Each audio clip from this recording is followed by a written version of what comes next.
tayo ay nanggaling kay Eva at Adan. At yung kanilang pagkakasala ay minana rin natin. Alam niyo po ba, na sa harapan ng Diyos, lahat tayo ay nagkasala sapagkat si Adan at si Eva ay nagkasala sa Diyos. Kung kaya tayo ay nagkasala, hindi ba't nagsisinungaling tayo? Tama ba?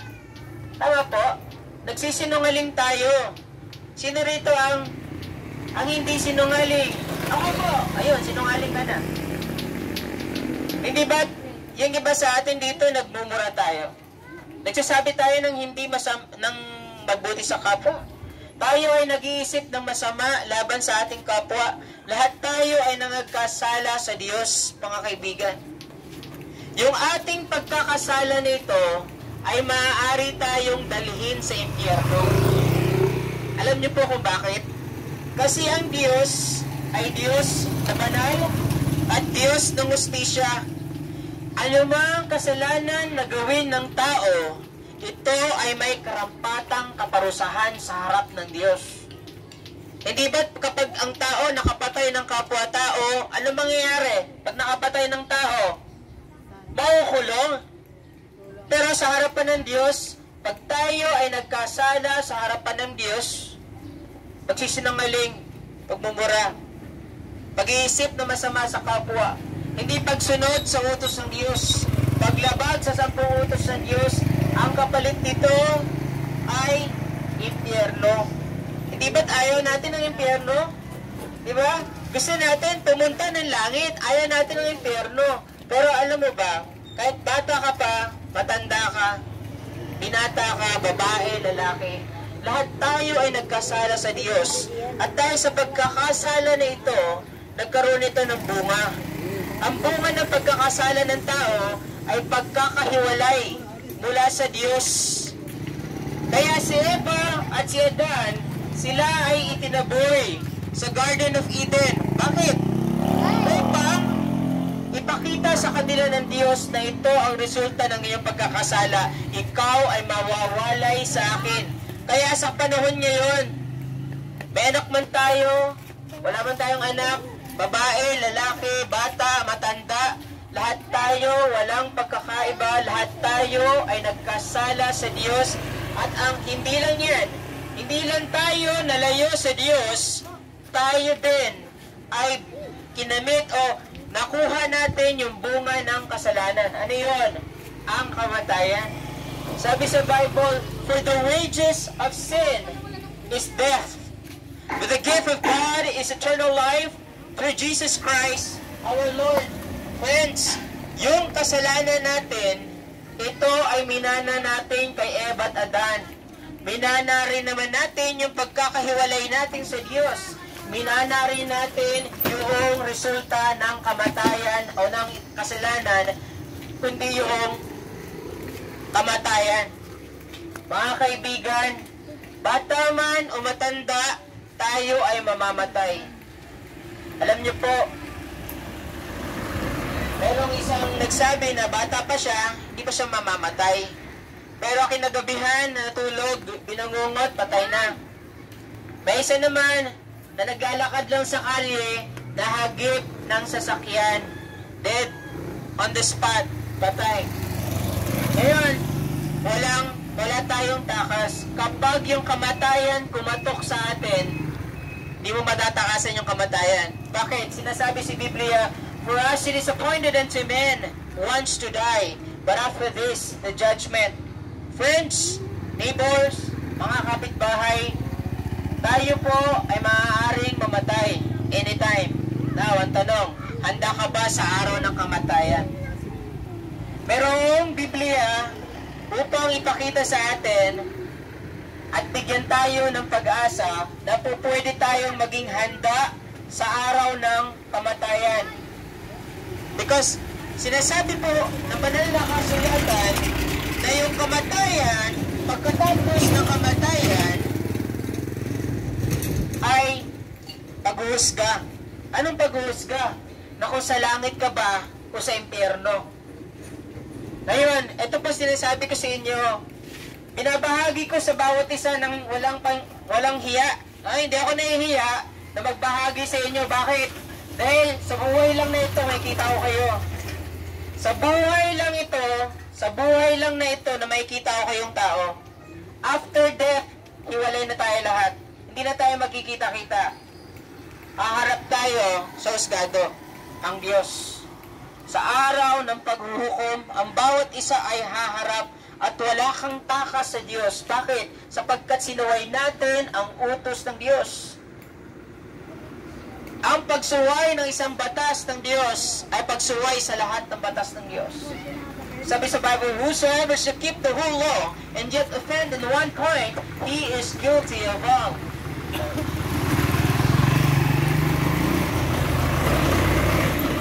Kung kaya, ang mensahe sa umaga na ito, may bad news. Tayo lahat ay nagkasala sa Diyos. Hiwalay tayo sa Diyos, and time will come, we will die. The Bible says, as it is appointed unto man once to die, but after this the judgment. We will go to hell if we die in sin. Tayo ay maaaring pumunta sa impyerno kung tayo ay mamamatay sa kasalanan. Ngayon, ang tanong ko, pag namatay tayo sa kasalanan, pupunta tayo ng impyerno. Bad news ba yun o good news? Bad news? Ayoko pumunta sa impyerno. Pero sinasabi ng banal na kasulatan, Romans 6:23, for the wages of sin is death. But friends, the bad news is this, tayo lahat ay nagkasala, hiwalay tayo sa Diyos, at yung pagkakasala natin, nagbubunga ito ng kamatayan. Walang hanggang kamatayan doon sa lawa ng apoy. Ngayon, merong good news. Merong mabuting balita para sa bawat isa. Ano yung mabuting balita? Hindi pera. Hindi pera yung mabuting balita. Ang mabuting balita ay yung buhay na walang hanggan, na libre at kaloob ni Kristo Jesus. For the wages of sin is death, but the gift of God is eternal life through Jesus Christ our Lord. Mayroong kaloob ang Diyos na walang bayad. Ano yun? Yung buhay na walang hanggan para sa bawat isa. At ang buhay na walang hanggan ay matatamo lamang sa pamamagitan ng pananampalataya kay Kristo Jesus. Hindi mo ba alam na bagamat tayo ay nagpapakasasa sa kasalanan, hindi mo ba alam na ang bugtong na anak ng Diyos ay namatay sa krus ng Kalbaryo? Siya ay inilibing at muling nabuhay. Mga kaibigan, may pag-asa ang bawat tao, hindi pera. Nasa isip kasi natin pera eh. Ang pag-asa ng tao ay after ng buhay na ito, meron tayong langit. Mayroong langit na nag-aantay para sa atin. Pero hindi ka pupunta doon. Pag pinawihan ka ng buhay, hindi ka pupunta ng langit. Bakit? Galit ang Diyos eh. Galit ang Diyos sa atin dahil nagkasala tayo. Pero may pag-asa tayong pumunta ng langit sa pamamagitan ni Kristo Jesus. Sinabi sa Bible, neither is there salvation in any other, for there's none other name under heaven given among men whereby we must be saved. In the book of Acts chapter 4 verse 12, that only in the name of Jesus Christ that we can be saved from sin, death, and hell. Mga kaibigan, ang pag-asa ay kay Kristo lamang. Kinakailangan natin si Jesus upang mapatawad tayo sa ating mga pagkakasala. Kinakailangan natin si Jesus upang may ligtas tayo sa bingit ng walang hanggang kamatayan sa lawa ng apoy. Kinakailangan natin si Kristo Jesus bilang ating tagapagligtas. Jesus Christ is not just a man. Jesus is God in the most complete and full sense of the term. Jesus is both God and man. And so, nothing is impossible with Jesus Christ to forgive you. It is possible with Him. Si Kristo ay namatay sa krus ng Kalbaryo upang ang kanyang dugo ay maging panlinis sa ating mga pagkakasala.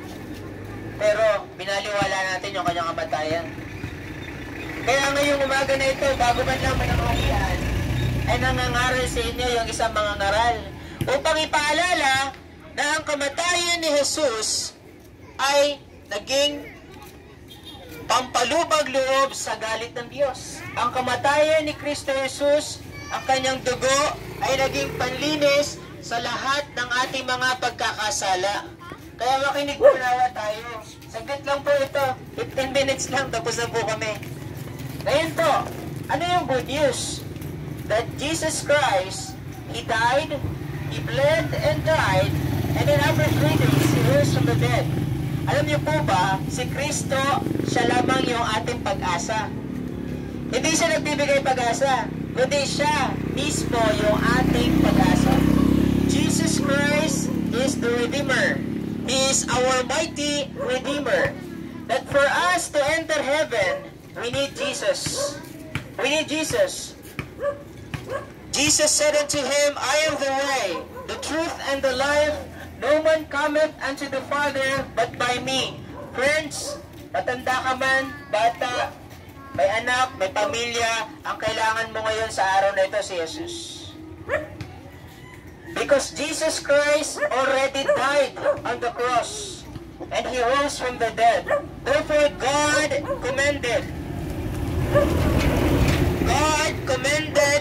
all men everywhere to repent. Hindi mo ba alam na inutos ng Diyos na magsisihan mo ang iyong mga pagkakasala? Inutos ng Diyos na pagsisihan mo ang iyong pagkakasala. Bakit? Dahil isinugo niya ang kanyang bugtong na anak na si Jesus upang iligtas ka sa mga kasalanan mo. Pangalawa, hindi mo ba alam na inutos ng Diyos yung pananalig sa kanyang anak? Believe on the Lord Jesus Christ and you shall be saved. You shall be saved from what? Mula sa kasalanan, kamatayan, impyerno, at mula sa galit ng Diyos. Mga kaibigan, you cannot escape hell. We cannot escape the lake of fire unless we come to Jesus Christ as our Savior. Lumapit tayo kay Jesus sa araw na ito. Alam mo ba, pag lumapit ka kay Jesus sa araw na ito, sabi niya, hindi ka niya itataboy. He that cometh to me, I will in no wise cast out.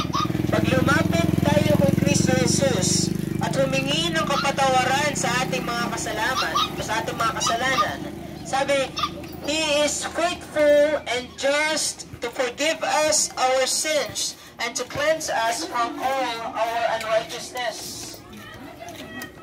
Mga kaibigan, ito yung pag-asa.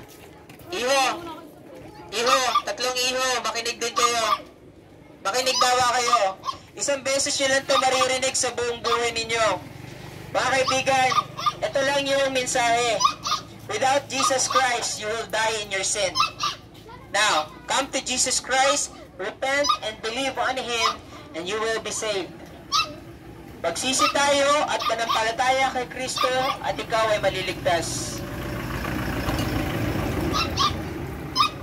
For God so loved the world that He gave His only begotten Son, that whosoever believeth in Him should not perish but have everlasting life. For God sent not His Son into the world to condemn the world, but that the world through Him might be saved.